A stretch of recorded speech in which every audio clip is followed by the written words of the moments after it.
Hey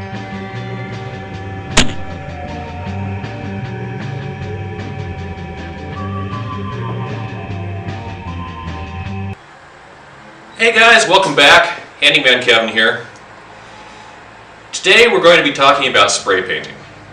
We've talked about brush painting before. Spray painting in some ways is much easier than brush painting. However, I've seen some horrible jobs done with rattle cans. Now, what I'm going to be showing you how to work on is this book card. This is a book card that you can see it's really sturdy, but it's kind of old and chipped up and rusty. And the idea is I'm going to paint it because it's supposed to be a donation for a local library.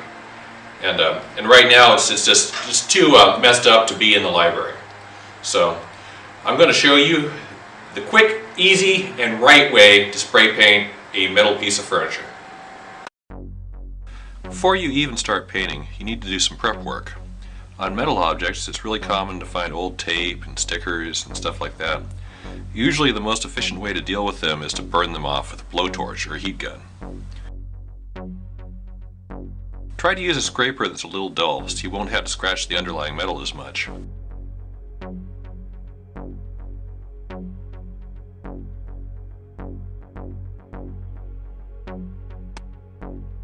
After you're done with the hot work, you can get rid of any remaining sticky spots with solvent.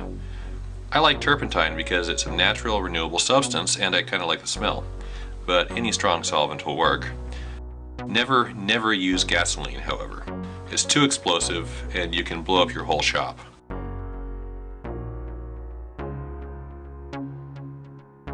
Now you can do the actual sanding. An orbital sander like this one is usually the best choice for metal. Start with about 100 grit and then work up to finer grits, ending at about 220.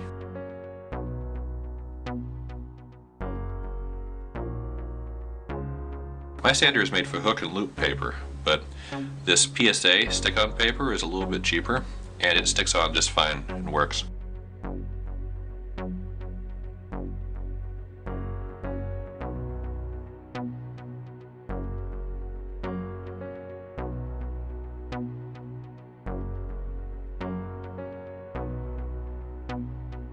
You do want to wear a dust mask. Enamel and metal particles are not something you want to breathe.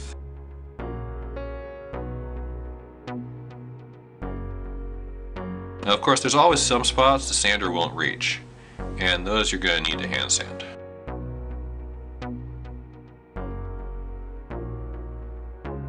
When the sanding is done, you want to get the dust off completely. One way to do that is to use a vacuum cleaner in blower mode. Then I follow up with a clean rag with some simple green cleaner.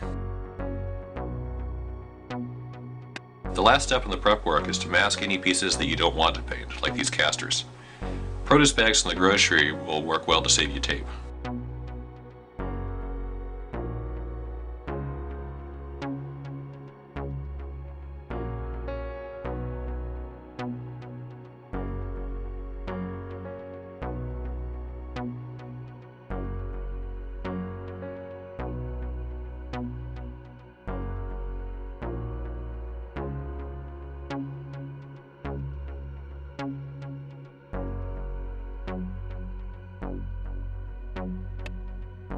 Now we're ready to spray primer. You want to use a rusty metal type primer for this because it'll encapsulate any remaining rust and keep it from breaking through later. I like to wear latex gloves when I paint. It's not essential, but it does make cleanup a lot easier. Shake the can for about a minute before you start. When you spray, you want to get the inside corners first. And you want to keep the nozzle of the can 12 to 16 inches away from the surface and move it in smooth, straight, easy strokes, parallel to the face of the work. The first coat should be really light. You don't even need to completely cover the work. Then when you go back immediately for a second coat, that'll cover everything. For something like this, you want to do a coat of primer and at least 2 coats of paint. And I didn't get any drips or sags, but if you did, then you wait for it to dry and you sand them out between coats. You don't want to mess with them when they're wet because you'll just make a mess.